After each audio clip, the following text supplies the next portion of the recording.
നമസ്കാരം. Kerala online news ഇന്ന് പ്രേക്ഷകരെ പരിചയപ്പെടുത്തുന്നത് ഒരു പൊതുമേഖലാ സ്ഥാപനത്തിൻ്റെ വളർച്ചയെക്കുറിച്ചാണ്.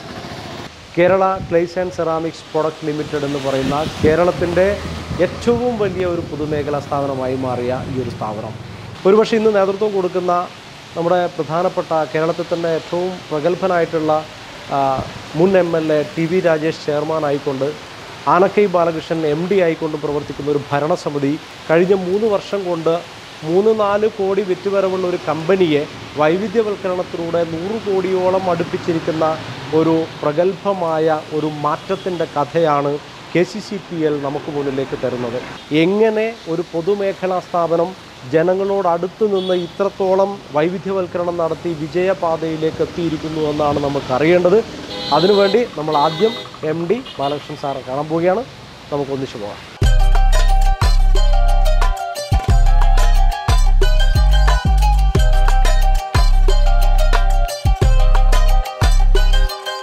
തുടക്കത്തിൽ ലാഭകരമായിരുന്നു, പിന്നീട് നഷ്ടത്തിലേക്ക് പോയിരുന്നു. പിന്നീട് അതിനെ കൈപിടിച്ചുയർത്തുക എന്ന് പറയുന്നത് ഒരുപക്ഷെ നമുക്ക് ചിന്തിക്കാൻ പറ്റുന്നതിന് മുകളിലാണ്. എങ്ങനെയായിരുന്നു സാർ ഇതിനെ ഓർത്തെടുക്കുന്നത്? നമ്മുടെ സ്ഥാപനത്തിൻ്റെ ബോർഡ്, ചെയർമാൻ, ഇവിടുത്തെ തൊഴിലാളികൾ, ഇവിടുത്തെ തൊഴിലാളി സംഘടനകൾ, അതോടൊപ്പം സർവോപരി ഈ പൊതുമേഖലയെ സംരക്ഷിക്കുക എന്നൊരു കോൺസെപ്റ്റുള്ള ഒരു സർക്കാർ, ഇതെല്ലാം കൂടി വന്നപ്പോഴാണ് യഥാർത്ഥത്തിൽ നമുക്കൊരു ഈ അതിജീവനവും അതിൻ്റെ ഭാഗമായിട്ടുള്ള ഇപ്പോൾ ഇന്ന് കാണുന്ന വൈവിധ്യവൽക്കരണ പദ്ധതിയിലേക്ക് പോകാൻ വേണ്ടി പറ്റിയത്. അതിന് 2-3 പേരുകൾ നമുക്കിവിടെ മെൻഷൻ ചെയ്യുന്നു. ഒന്ന്, ആദ്യത്തെ സമയത്ത് TK ഗോവിന്ദൻ മാസ്റ്ററുടെ നേതൃത്വത്തിലുള്ള ഭരണസമിതി, അന്നത്തെ വ്യവസായ മന്ത്രിയായിരുന്ന നമ്മുടെ നാട്ടുകാരനായിട്ടുള്ള ശ്രീ EP ജയരാജൻ സാർ, അതോടൊപ്പം തന്നെ കണ്ണൂർ ജില്ലയിൽ നിന്നുള്ള കേരളത്തിൻ്റെ പ്രിയങ്കരനായ ആരാധ്യനായ മുഖ്യമന്ത്രി ശ്രീ പിണറായി വിജയൻ സാർ, അതിനുശേഷം ഇപ്പോൾ ശ്രീ TV രാജേഷ് ചെയർമാനായിട്ടുള്ള ഭരണസമിതി, നിലവിലുള്ള വ്യവസായ വകുപ്പ് മന്ത്രി ശ്രീ P രാജീവ് സാർ അവർ, ഇങ്ങനെ സർക്കാരിൻ്റെ പൂർണ്ണ പിന്തുണയും അതിവിടെ എക്സിക്യൂട്ട് ചെയ്യുന്നതിനുള്ള ഒരു ഭരണസമിതിയും അതിനെ മാറ്റം ആഗ്രഹിക്കുകയും മാറ്റത്തിനോടൊപ്പം സഞ്ചരിക്കുകയും ചെയ്യുന്ന ഒരു തൊഴിലാളി സംഘടനയും തൊഴിലാളികളും, ഇതെല്ലാം കൂടിയപ്പോഴാണ് യഥാർത്ഥത്തിൽ ഈ പൊതുമേഖലയുടെ കേരളത്തിലെ മറ്റ് പൊതുമേഖലാ സ്ഥാപനങ്ങളിൽ നിന്നും വ്യത്യസ്തമായി ഈ പ്രതിസന്ധികളെ അവസരങ്ങളാക്കിക്കൊണ്ട് അത് വിജയിച്ച് നമുക്ക് മോഡലായിട്ട് കാണിക്കാൻ പറ്റുന്ന സ്ഥാപനമായിട്ട് മാറിയത്.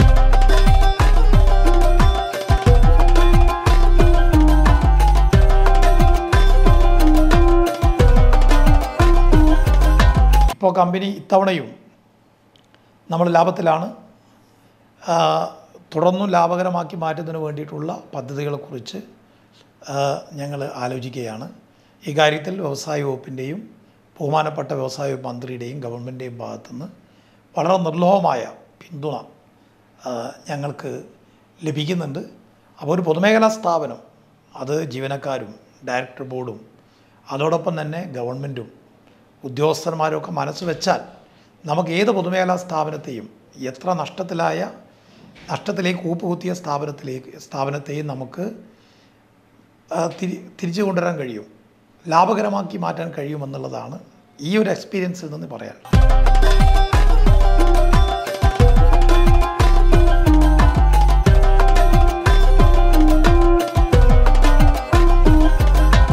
ഇതിന് ഒരുപാട് ചരിത്രമുണ്ട്.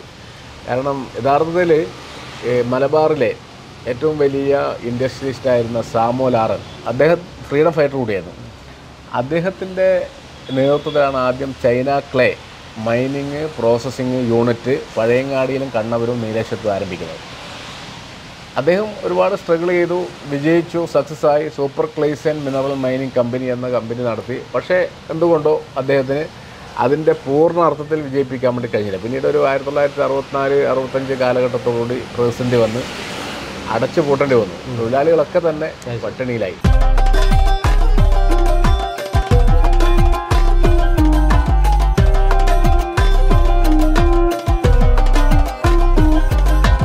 ക്രൈസിസ് എന്ന് പറയുമ്പോൾ അതിൻ്റെ ഡെപ്ത് എത്രത്തോളമായിരുന്നു? ക്രൈസിസിൻ്റെ ഡെപ്ത് എന്ന് പറഞ്ഞാൽ യഥാർത്ഥത്തിൽ ഇവിടുത്തെ തൊഴിലാളി സംഘടനകൾ VRSന് വേണ്ടി റിക്വസ്റ്റ് കൊടുത്ത സ്റ്റേജിലേക്ക് എത്തി. എന്നുവെച്ചാൽ തൊഴിലാളിക്ക് തൊഴിലില്ല, വരുമാനമില്ല, സ്റ്റാഫിനില്ല, പിന്നെ ഓഫീസേഴ്സിനില്ല, കാരണം ഇവിടെ അഡ്മിനിസ്ട്രേറ്റീവ് ഓഫീസ് തന്നെ വർക്ക് ചെയ്യേണ്ട ആക്ടിവിറ്റീസ് നടക്കുന്നില്ല.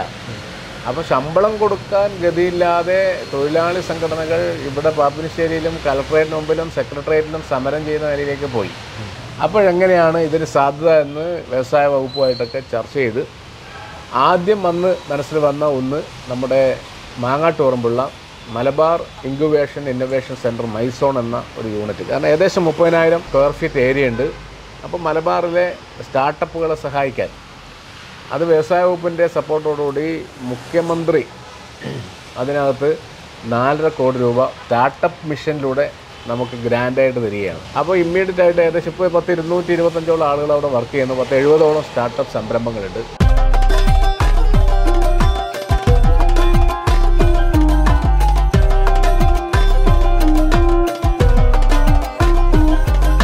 വൈവിധ്യവൽക്കരണത്തിൽ ഏറ്റവും കൂടുതൽ നേരിട്ടൊരു പ്രതിസന്ധിയും നിലവിൽ നേരത്തെയുള്ള തൊഴിലാളികളുടെ സ്കിൽ എന്താണോ അതിനനുസരിച്ച് മാത്രമല്ല ഇവർക്ക് ഡൈവേഴ്സിറ്റി കൊടുക്കാൻ വേണ്ടി സാധിക്കും. വളരെ കമ്മിറ്റഡ് ആയിട്ടുള്ള, വളരെ ലോയലായിട്ടുള്ള, അധ്വാനിക്കാൻ താല്പര്യമുള്ള ഒരു വിഭാഗമാണ് നമ്മളിവിടുത്തെ തൊഴിലാളികൾ. അതുകൊണ്ട് തന്നെ നമുക്ക് അവർ ഏത് നിലയിലും മൊഡ്യൂൾ ചെയ്യുന്നതിന് വേണ്ടിയിട്ട് കഴിയുമെന്നൊരു ആത്മവിശ്വാസം നമുക്കുണ്ടായി. അതിനകത്ത് നമ്മൾ ചെയ്ത കാര്യം വെച്ചാൽ ഒന്ന് സ്കിൽ ഡെവലപ്മെൻറ്റ് വേണ്ടിയിട്ടുള്ള ട്രെയിനിങ്ങുകൾ അവർ കൊടുത്തു.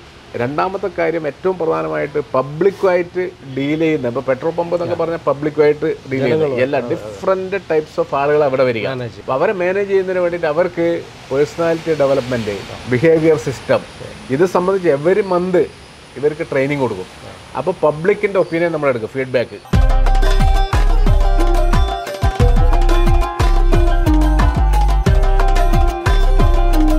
നല്ല വ്യക്തിത്വത്തിന് ഉടമയാക്കുക എന്ന് പറയുന്നതും കൂടി ഒരു ഉത്തരവാദിത്വമായിട്ട് മാറി.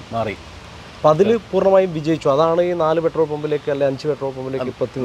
നമ്മളിപ്പോൾ യഥാർത്ഥത്തിൽ ഈ ഡൈവേഴ്സിഫിക്കേഷനിലേക്ക് പോകുന്ന സമയത്ത് യഥാർത്ഥത്തിൽ നിലവിലുള്ള എംപ്ലോയീസിനെ പ്രൊട്ടക്റ്റ് ചെയ്യുക എന്നുള്ളതാണ് നമ്മൾ ഉദ്ദേശിച്ചൊരു കാര്യം.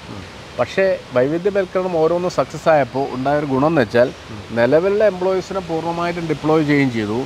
അതോടൊപ്പം തന്നെ പുതിയ എംപ്ലോയ്മെൻറ്റ് ജനറേഷന് സാധ്യമാക്കുകയും ചെയ്തു. സ്കിൽഡ് ആൻഡ് അൺസ്കിൽഡ്, നമ്മുടെ എഞ്ചിനീയറിംഗ് സെക്ടറിൽ നിന്നും MBA പോലെ ക്വാളിഫിക്കേഷൻ, ഫുഡ് ടെക്നോളജിസ്റ്റ്, മൈക്രോബയോളജിസ്റ്റ്, അതോടൊപ്പം സാധാരണ ലേബേഴ്സ് ഇവരൊക്കെ തന്നെ പുതുതായിട്ട് റിക്രൂട്ട് ചെയ്യാനും അപ്പോൾ ഇവിടെ പുതിയ എംപ്ലോയ്മെൻറ്റ് ജനറേഷനുള്ള ഒരു സ്കോപ്പ് ഉണ്ടാവുകയും കൂടെ ചെയ്തു.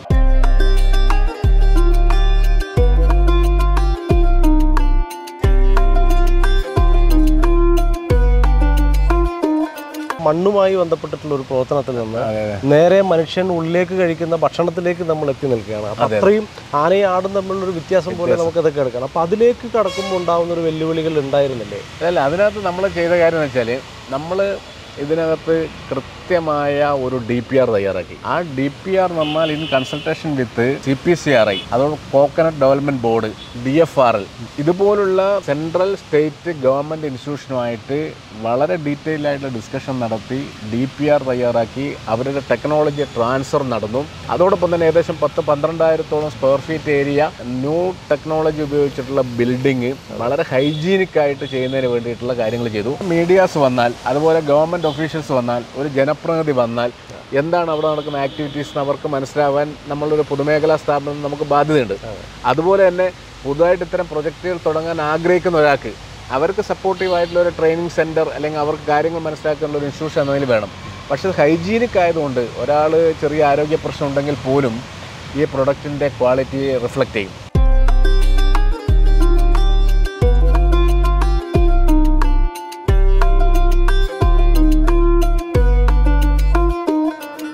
കണ്ണപുരത്തുള്ള KCCP ലിമിറ്റഡിൻ്റെ ഫുഡ് പ്രോസസ്സിംഗ് യൂണിറ്റിലാണ് നമ്മളിപ്പോൾ എത്തിയിരിക്കുന്നത്. ഇതിൻ്റെ പ്രത്യേകത എന്ന് പറഞ്ഞാൽ ഇവിടെ തേങ്ങാപ്പൊടി, തേങ്ങാപ്പാൽ, കോക്കനട്ട് വെർജിൻ ഓയിൽ ഉൽപ്പാദിപ്പിക്കുന്ന ഒരു ഫുഡ് പ്രൊഡക്റ്റിംഗ് കമ്പനിയിലാണ് നമ്മൾ എത്തിയിരിക്കുന്നത്.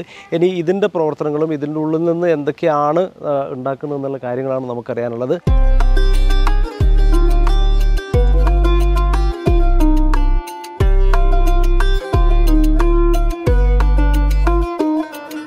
ആളുകൾ സ്വീകരിച്ചുകൊണ്ടിരിക്കുന്ന ഒരു പ്രൊഡക്റ്റാണ് KCCPLൻ്റെ ഒരു തേങ്ങാപ്പാൽ എന്ന് പറയുന്ന ഈ ഒരു പാക്കറ്റ് സിസ്റ്റം. അതിനെക്കുറിച്ച് വിശദീകരിക്കാൻ ഇതിൻ്റെ quality control assistant Shri Akhil സാറാണ് നമ്മളോടൊപ്പം ഉള്ളത്. സാർ, എങ്ങനെയാണ് ഈ തേങ്ങാപ്പാലിൻ്റെ ഈ ഒരു മിഷനറി വർക്കുകളും എങ്ങനെയാണ് നിങ്ങളുടെ ഈ പ്രോസസ്സിങ്? ചിരട്ട കംപ്ലീറ്റ് പൊളിച്ചെടുത്തിട്ട് അതിനെ ബോൾ രൂപത്തിൽ അങ്ങ് ചെയ്തെടുക്കും. ചെയ്തെടുത്തതിന് ശേഷം നമ്മൾ അതിൻ്റെ പീൽ റിമൂവ് ചെയ്യും. ആ പീലിനെ നമ്മൾ ടെസ്റ്റാണെന്നാണ് പറയുക. നമ്മളതിനെ കട്ട് ചെയ്തെടുക്കും. കട്ട് ചെയ്തെടുത്തതിന് ശേഷം നമ്മളതിനെ നന്നായി വാഷ് ചെയ്യും. വാഷ് ചെയ്തതിന് ശേഷം നമ്മളതിനെ ബ്ലാഞ്ചിങ് എന്ന് വെച്ച് കഴിഞ്ഞാൽ ഒരുതരം ഷോക്ക് ട്രീറ്റ്മെൻ്റ് ആണ്. അതായത് 100 ഡിഗ്രി സെൻറ്റിഗ്രേഡിൽ അതിനെ ഹീറ്റ് ചെയ്ത് ഒരു ഷോക്ക് പോലെ കൊടുക്കും. അതാകുമ്പോൾ നമ്മുടെ ബാക്ടീരിയൽ ലോഡ് അങ്ങ് കുറയും. തേങ്ങ നമ്മൾ വീട്ടിൽ ചിരകെ വെച്ചിട്ടില്ല ചിരക, അതിന് വരെ നമ്മൾ മെഷീൻ ഉപയോഗിച്ചിട്ടാണ് ചെയ്യുന്നത്. അപ്പോൾ ഈ ബോൾ പോലൊക്കെ വന്ന സംഭവത്തെ നമ്മൾ ക്രഷ് ചെയ്ത് ഈ മെഷീനകത്തിട്ട് അതിനങ്ങ് ഷ്രെഡ് ചെയ്തെടുക്കും. അപ്പോൾ നമുക്ക് നൈസ് ചിരണ്ടിയ തേങ്ങയായിട്ട് നമുക്ക് അതിനെ കിട്ടും.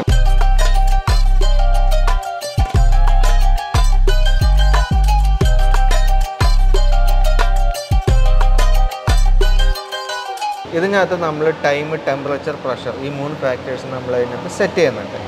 സെറ്റ് ചെയ്തിട്ട് ഇതിനെ നമ്മൾ സ്റ്റാർട്ട് ചെയ്യും. ഇത് ഫുള്ളി ഓട്ടോമാറ്റിക് സിസ്റ്റമാണ്. അതുകൊണ്ട് ആഫ്റ്റർ സ്റ്റെറിലൈസേഷൻ അതിൻ്റെ എന്താ പറയുക കൂളിംഗ് സ്റ്റേജിലേക്ക് ഇത് ഓട്ടോമാറ്റിക്കലി പോയി പാലിനെ കംപ്ലീറ്റ് ആയിട്ട് തണുപ്പിച്ചെടുക്കും.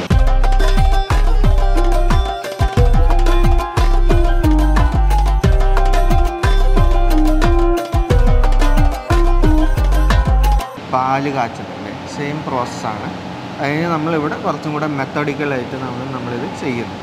അപ്പോൾ നമ്മൾ അതിനെ പാസ്ചറൈസ് ചെയ്തിട്ട് പിന്നെ നമ്മളതിനെ ഹോമോജനൈസ് ചെയ്യും. ഹോമോജനൈസ് ചെയ്യുക എന്ന് വെച്ച് കഴിഞ്ഞാൽ എന്തായാലും പ്രഷർ ട്രീറ്റ്മെൻ്റ് ആണ്. അതായത് വെള്ളവും പാലും അതിൻ്റെ അകത്തിലെ എണ്ണയും ഒരേപോലെ നിൽക്കാൻ വേണ്ടിയിട്ട് ചെയ്യുന്നൊരു ഇതാണ്.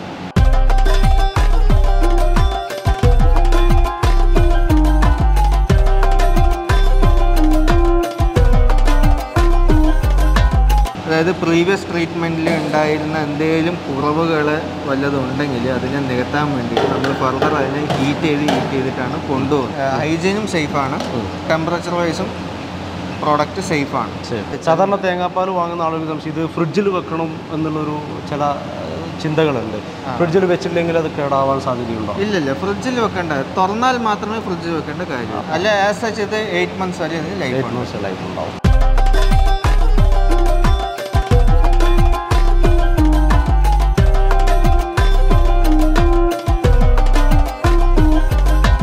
തേങ്ങാപ്പാൽ അല്ലെങ്കിൽ പാഷൻ ഫ്രൂട്ട്, അതിൻ്റെ സ്ക്വാഷ് തുടങ്ങിയ കാര്യങ്ങളാണല്ലോ. എങ്ങനെയാണ് അതിലേക്ക് എത്താൻ ഒരു തീരുമാനം എങ്ങനെ ഉണ്ടായത്? പാഷൻ ഫ്രൂട്ട് സ്ക്വാഷ് ഉണ്ടാക്കാൻ വേണ്ടി തിരിക്കുമ്പോൾ പാഷൻ ഫ്രൂട്ട് വേണം. പാഷൻ ഫ്രൂട്ട് എന്ന് പറയുന്നത് നമുക്ക് ലാൻഡുണ്ട്. അപ്പോൾ നമ്മൾ ആദ്യം മാങ്ങാട്ട് പറമ്പും രണ്ടാമത് കരിന്തളത്തുമായിട്ട് ഏകദേശം 10 ഏക്കർ സ്ഥലത്ത് പാഷൻ ഫ്രൂട്ട് നമ്മളുണ്ടാക്കി സ്വന്തമായി കൃഷി ചെയ്തു. അത് മാത്രമല്ല, വളരെ സെലക്റ്റീവായിട്ടുള്ള കാവേരി ഹൈബ്രിഡ് എന്ന് പറയുന്ന പാഷൻ ഫ്രൂട്ട് നമ്മൾ കൃഷി ചെയ്തു. കോവിഡ് സമയത്തും ഡെങ്കു വന്നപ്പോഴൊക്കെ ബ്ലഡ് കൗണ്ട് വർദ്ധിക്കാനും പ്രതിരോധ ശേഷി കൂടാനും അതോടൊപ്പം തന്നെ പിന്നെ നല്ല ഒരു ഫ്രഷ്നെസ് ഫീൽ ചെയ്യുന്ന നമ്മൾ എനർജി ഡ്രിങ്കാണ് പാഷൻ ഫ്രൂട്ട്. അപ്പം നമ്മളിവിടെ ഡയറക്റ്റ് സെയിൽ ഉണ്ടാകുമ്പോൾ തന്നെ 100 രൂപ റേറ്റ് ഫിക്സ് ചെയ്താൽ അവിടെ കൗണ്ടറിന് ചിലവാകും. കോക്കനട്ട് പ്രോസസ്സിങ് നമ്മൾ മെയിനായിട്ട് ഉദ്ദേശിച്ചാൽ നമ്മൾ ജസ്റ്റ് ഒന്ന് കോൾ ഫോർ ചെയ്തപ്പോൾ കാസർഗോഡ് ജില്ല, വയനാട്, കണ്ണൂർ, കോഴിക്കോട് ഇത്രയും ജില്ലയിൽ നിന്ന് ഏറ്റവും ക്വാളിറ്റിയുള്ള തേങ്ങ കിട്ടും. അപ്പോൾ തേങ്ങ കർഷകരെ എന്ന് വെച്ചാൽ പിന്നെ തെങ്ങ് കർഷകരെ നമുക്ക് വലിയ നിലയിൽ സഹായിക്കാൻ വേണ്ടി പറ്റും.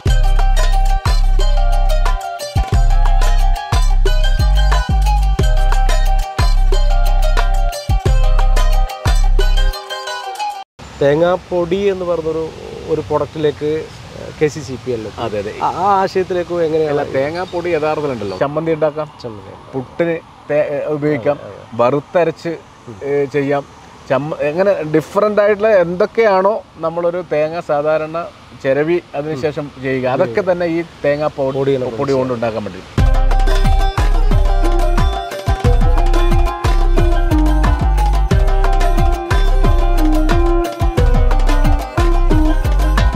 ജനങ്ങളിലേക്ക് എത്തിക്കുന്നതിനുള്ളൊരു മാർക്കറ്റിംഗ് നമുക്ക് എത്രത്തോളം വിജയകരമാക്കാൻ പറ്റിയിട്ടുണ്ട് എന്നുള്ളതാണ്. നിലവിൽ നമുക്ക് ആ യൂണിറ്റ് പ്രോഫിറ്റബിൾ ആണ് എന്നുവെച്ചാൽ, പക്ഷേ ഒരു ഷിഫ്റ്റ് മാത്രമേ വർക്ക് ചെയ്യുന്നുള്ളൂ. നമ്മളൊരു എയിം ചെയ്യുന്നത് ഒരു സമീപ ഭാവിയിൽ ഒരു 3 ഷിഫ്റ്റ് വർക്ക് ചെയ്യുന്ന നിലയിലേക്ക് സ്ഥാപനം മാറിയാൽ ഒരു ഷിഫ്റ്റ് തന്നെ ലാഭകരമാണ്. 3 ഷിഫ്റ്റിലേക്ക് നമുക്ക് വന്നു കഴിഞ്ഞാൽ സ്വാഭാവികമായിട്ടും നമുക്ക് ആവശ്യമായ വലിയൊരു എമൗണ്ട് പ്രോഫിറ്റായിട്ട് കിട്ടുകയും കൂടുതൽ ആളുകൾക്ക് ഒരു ഷിഫ്റ്റിൽ വർക്ക് ചെയ്യുന്ന ഇപ്പോൾ 15 എംപ്ലോയീസ് ആണെങ്കിൽ 3 ഷിഫ്റ്റ് ആകുമ്പോൾ 45 പേർക്ക് തൊഴിൽ കൊടുക്കാം.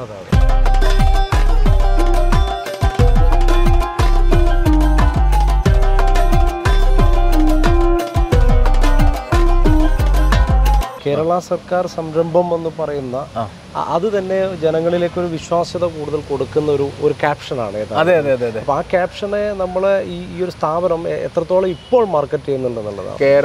കേര ഫോർ എവർ. കേര എന്ന് പറയുന്നത് കേരളവുമായിട്ട് ടച്ച് ചെയ്യുന്നുണ്ട്. കേര ഫോർ എവർ എന്നത്തേക്കുമുള്ള ഒരു ഇതുണ്ട്, ഒരു സർക്കാർ സംരംഭം ഉണ്ട്. നമ്മുടെ ബ്രോഷറിനകത്ത് കേരള ഗവൺമെൻറ്റിൻ്റെ പിന്നെ എംബ്ലം അടക്കം വെച്ച് നമ്മുടെ മിനിസ്റ്റേഴ്സിൻ്റെ CMൻ്റെ അടക്കം ഇത് വെച്ച് മാക്സിമം നമ്മളിത് യൂട്ടിലൈസ് ചെയ്യാൻ വേണ്ടിയിട്ട് ശ്രമിക്കുന്നുണ്ട്. നിലവിലുള്ള സിസ്റ്റം വെച്ചിട്ട് നമ്മുടെ നിലവിലുള്ള പ്രൊഡക്ഷനും നിലവിലുള്ള മാർക്കറ്റും നമ്മൾ സാറ്റിസ്ഫൈഡ് ആണ്. ഇനി നമ്മൾ എന്താ വെച്ചാൽ ഇതിൻ്റെ ഒരു എക്സ്പാൻഷനാണ് ഉദ്ദേശിക്കുന്നത്. ഷിഫ്റ്റ് അധികം ഓടിക്കുക, അതോടൊപ്പം പുതിയ മാർക്കറ്റ് കണ്ടെത്തുക. അതിനിപ്പോൾ ഉണ്ടായ ഒരു പോസിറ്റീവായിട്ടുള്ള കാര്യം എന്ന് വെച്ചാൽ 2 ഗവൺമെൻറ് പോർട്ടൽ. ഒന്ന് സെൻട്രൽ ഗവൺമെൻറ്റിൻ്റെ ONDCയിൽ ക്ലിക്ക് ചെയ്താൽ ഇന്ത്യയിലെ എല്ലാ സർക്കാർ സ്ഥാപനങ്ങൾക്കും വിത്തൗട്ട് ടെൻഡർ ആ ONDC മാത്രം പർച്ചേസ് ചെയ്യാം. ആ ഇ-കൊമേഴ്സ് പ്ലാറ്റ്ഫോമാണ്. അതിപ്പോൾ സ്റ്റാർട്ട് ചെയ്തു, മറ്റ് സ്റ്റേറ്റുകളിൽ എടുക്കുന്നുണ്ട്. വേറൊന്ന് കേരള ഗവൺമെൻറ്റിൻ്റെ കീഴിൽ K-ഷോപ്പി പർച്ചേസ് തുടങ്ങി. അത് ഗവൺമെൻറ് ഡിപ്പാർട്ട്മെൻറ്റ് മാത്രമല്ല, എല്ലാ ഇൻഡിവിജ്വൽസിനും എവിടെ നിന്നും വാങ്ങാം.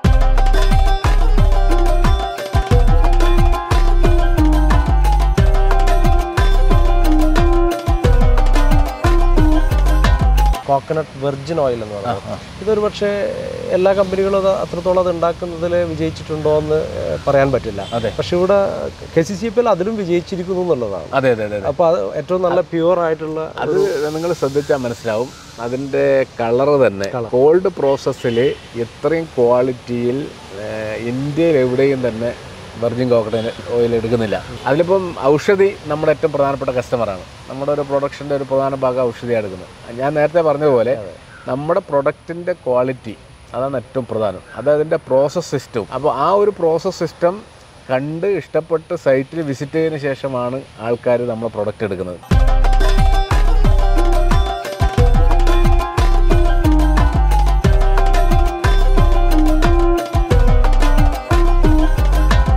അടുത്ത് നമ്മൾ ഫുഡിലേക്ക് പോകുന്നുണ്ടെങ്കിൽ നമ്മുടെ നാട്ടിലെ അവൈലബിൾ ആയിട്ടുള്ള റോ മെറ്റീരിയൽസ് അതിൽ ഏറ്റവും പ്രധാനപ്പെട്ട ഒന്നിപ്പോൾ നമ്മുടെ കണ്ണപുരമാണ് യൂണിറ്റ് എടുക്കുന്നത്.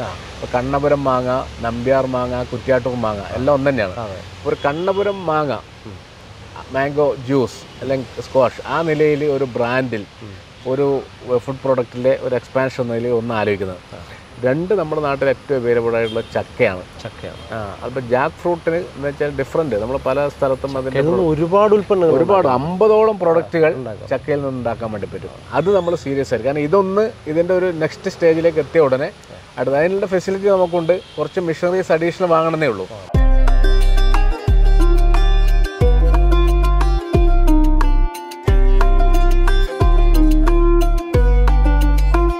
ഇനി മറ്റ് ഏതെങ്കിലും ഒരു വിഭാഗത്തിനെ കുറിച്ച് ആലോചിച്ചു. നമ്മളിപ്പോൾ മെയിനായിട്ട് ഇപ്പം നമ്മൾ കമ്പനി ബോർഡ് ഓഫ് ഡയറക്ടേഴ്സ് തീരുമാനിച്ചിരിക്കുന്നത് മാടായിപ്പാറ എന്ന് പറയുന്നത് യഥാർത്ഥത്തിൽ ഒരു ജൈവ വൈവിധ്യ കലവറയാണ്. അവിടെ നമ്മുടെ കമ്പനിയുടെ ഭാഗമായിട്ട് പ്രവർത്തനത്തിൻ്റെ ഭാഗമായിട്ട് കുറച്ച് പരിസ്ഥിതി കോട്ടം സംഭവിച്ചിട്ടുണ്ട്. നമ്മൾ ആക്സെപ്റ്റ് ചെയ്യുന്നത് പൂർണ്ണമായിട്ടും റിവൈവ് ചെയ്തുകൊണ്ട് ഒരു ബയോഡൈവേഴ്സിറ്റി പാർക്ക്, സോയിൽ മ്യൂസിയം മുതൽ ഡിഫറൻ്റ് ആയിട്ട് നമ്മൾ കൃത്യമായിട്ടിപ്പോൾ ഡിസൈൻ ചെയ്തിട്ടുണ്ട്. അതിന് ഗവൺമെൻറ്റിൻ്റെ ഇൻ പ്രിൻസിപ്പിൾ അപ്രൂവൽ കിട്ടി, ടെൻഡർ ചെയ്തു. അമേരിക്കയിൽ നിന്നുൾപ്പെടെയുള്ള ആളുകളാണ് ഇതിൻ്റെ ടീമിലുള്ളത്. അവർ വിസിറ്റ് ചെയ്തു.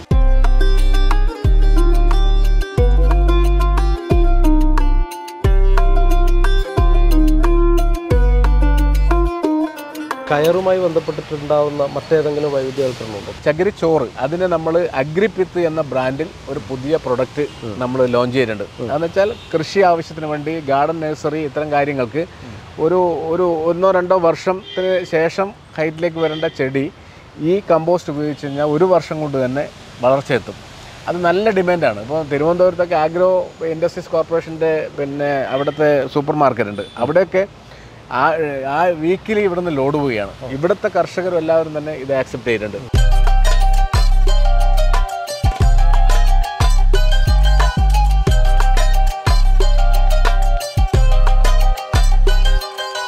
നേരത്തെ ഒരു 100-130ഓളം ആളുകളാണ് ക്രൈസിസ് ഉള്ള സമയത്തുണ്ടായത്.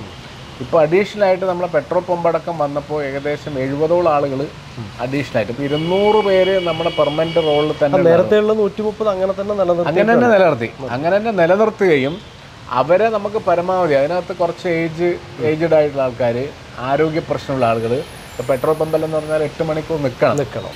അപ്പോൾ നമ്മൾ അവരുടെ ഹെൽത്ത് കാര്യങ്ങൾ അങ്ങനെയുള്ള ആളുകൾ നമ്മൾ എന്ത് ചെയ്തു, sanitiser, floor cleaner, coconut processing unit അങ്ങനെയുള്ളവർക്ക് ഡിപ്ലോയ് ചെയ്തിട്ട് അവരെ പ്രൊട്ടക്റ്റ് ചെയ്തു. പിന്നെ സെക്യൂരിറ്റി ഗാർഡ് ഇങ്ങനെയുള്ള കാര്യങ്ങൾ കൊടുത്തു. മറ്റ് ആരോഗ്യമുള്ള ഒരു ബിലോ 45 ഏജ് വരുന്ന ആൾക്കാരൊക്കെ നമ്മൾ ഈ പെട്രോൾ പമ്പിലേക്കും മറ്റ് പിന്നെ കയർ സെക്ടറിലേക്കും അങ്ങനെയുള്ള പരിപാടിയിലേക്കും ചെയ്തു. പുതുതായിട്ട് നമുക്ക് 10-70 ആളുകളെ പിന്നെ നമുക്ക് റിക്രൂട്ട് ചെയ്യാൻ വേണ്ടി പറ്റി.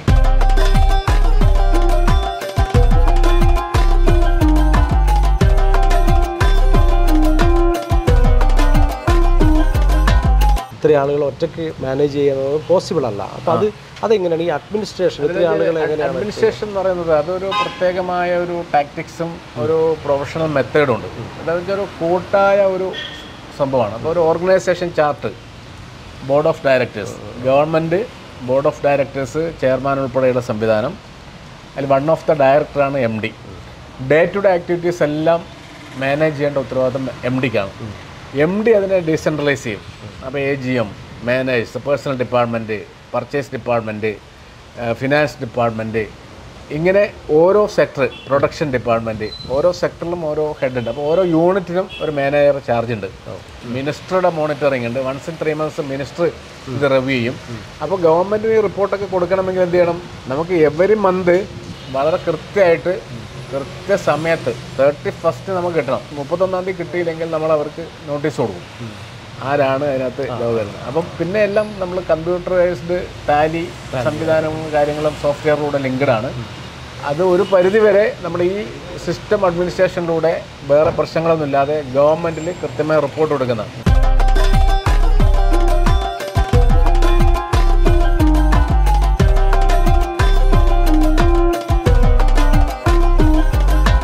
പൊതുജനങ്ങൾക്ക് വേണ്ടി വൈവിധ്യവൽക്കരണം നടത്തുക എന്ന് പറയുന്നതും ഒരു വെല്ലുവിളിയായിരുന്നല്ലേ? അതെ. യഥാർത്ഥത്തിൽ പരിസ്ഥിതി സൗഹൃദമായ പദ്ധതികളും അതോടൊപ്പം തന്നെ ജനസൗഹൃദമായ പദ്ധതികളും ആരംഭിക്കുക എന്ന പൊതു കാഴ്ചപ്പാട്, അത് MDയുടെയോ ചെയർമാൻ്റെയോ ബോർഡിൻ്റെ മാത്രമല്ല, കേരളത്തിലെ ഇന്നത്തെ സർക്കാരിൻ്റെ തന്നെ ഏറ്റവും പ്രധാനപ്പെട്ട 2 കാര്യം. ഒന്ന്, പൊതുമേഖലയുടെ സംരക്ഷണം ഉറപ്പുവരുത്തണം. അതിനെ മോഡേണൈസ് ചെയ്യണം, ഡൈവേഴ്സ് ചെയ്യണം, അതിനെ നിലനിർത്തണം. അതിൻ്റെ വളർച്ച അനിവാര്യമാണ്. മറ്റൊന്ന്, ഏത് പദ്ധതി ഗവൺമെൻറ് ആരംഭിക്കലും ഒരു ജനവിഭാഗത്തിന് പ്രയാസമുണ്ടാകുന്ന, ജനങ്ങൾക്ക് പ്രതിസന്ധി ഉണ്ടാകുന്ന, പരിസ്ഥിതിക്ക് വിഘാതമുണ്ടാകുന്ന പദ്ധതി പാടില്ല. പരിസ്ഥിതി സൗഹൃദമായിരിക്കണം.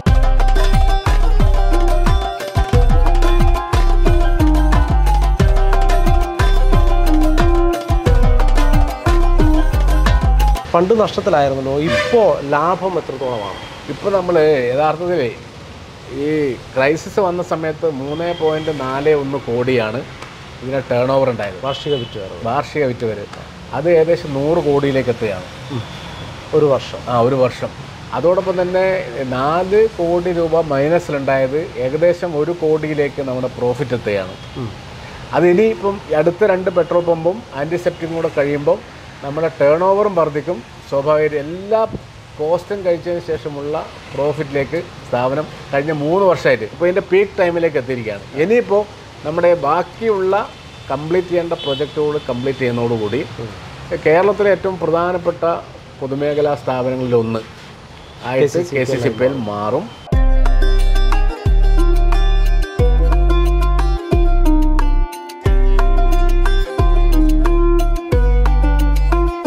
ഈ കമ്പനി കഴിഞ്ഞ 3 വർഷമായിട്ട് ഓപ്പറേഷണൽ പ്രോഫിറ്റാണ്, പ്രവർത്തന ലാഭം നേടുന്ന കമ്പനിയായിട്ട് മാറിയിട്ടുണ്ട്. ശമ്പള പരിഷ്കരണം നടപ്പിലാക്കുന്നതിന് വേണ്ടി ഗവൺമെൻറ് സമീപിച്ചിട്ടുണ്ട്. കഴിഞ്ഞ 1 വർഷമായി അതിൻ്റെ കമ്പനിയുടെ ഭാഗത്തുനിന്നുള്ള എല്ലാ നടപടിക്രമങ്ങളും പൂർത്തീകരിച്ച് ഗവൺമെൻറ് സമർപ്പിച്ചിട്ടുണ്ട്. വൈകാതെ ശമ്പള പരിഷ്കരണം നടപ്പാക്കാൻ കഴിയുമെന്നാണ് ഞങ്ങൾ കരുതുന്നത്. 2017 മുതൽ ശമ്പള പരിഷ്കരണം കുടിശ്ശികയാണ്. 10-12 ഉൽപ്പന്നങ്ങൾ ഇപ്പോൾ ഞങ്ങളിവിടെ ഉണ്ടാക്കുന്നുണ്ട്. വൈവിധ്യമാർന്ന ഉൽപ്പന്നങ്ങളുണ്ട്.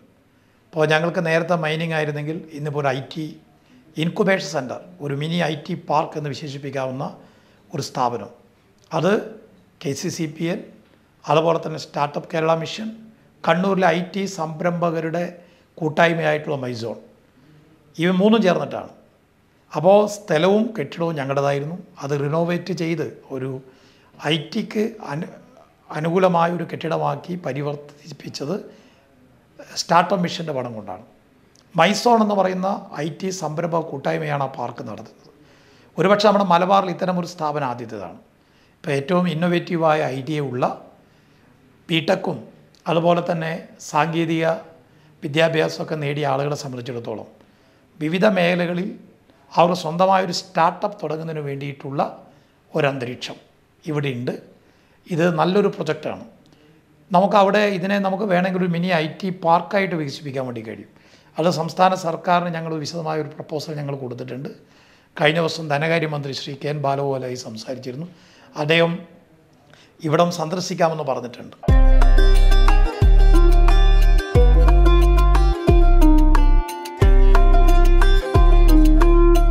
3-4 കോടി വാർഷിക വിറ്റുവരവിൽ നിന്നും 3 വർഷം കഴിയുമ്പോഴേക്ക് 100 കോടി വാർഷിക വിറ്റുവരവിലേക്ക് ഒരു സ്ഥാപനത്തെ എത്തിക്കുക എന്ന് പറയുന്നുണ്ടെങ്കിൽ അതുതന്നെയാണ് ഈ നമ്മളെ വൈവിധ്യവൽക്കരണവുമായി ബന്ധപ്പെട്ട് KCCPL കേരളത്തിലെയും ഇന്ത്യയിലെയും ലോകത്തെ തന്നെയും ജനങ്ങളുടെ മുന്നിലേക്ക് കൊടുക്കുന്ന ഏറ്റവും വലിയ ഉദാത്തമായൊരു മാതൃക. പ്രത്യാശയാണ് മുന്നോട്ട് നയിക്കാനുള്ളത്. പ്രതിസന്ധിയെ പതറി നിൽക്കരുത് എന്നുള്ള ഒരു മെസ്സേജാണ് KCCPL-ഉം ഈ ജനങ്ങൾക്ക് നൽകുന്നത്. പ്രതിസന്ധിയെ അവസരമാക്കി ഉപയോഗിക്കണമെന്നാണ്. വളരെ നന്ദി. Thank you very much.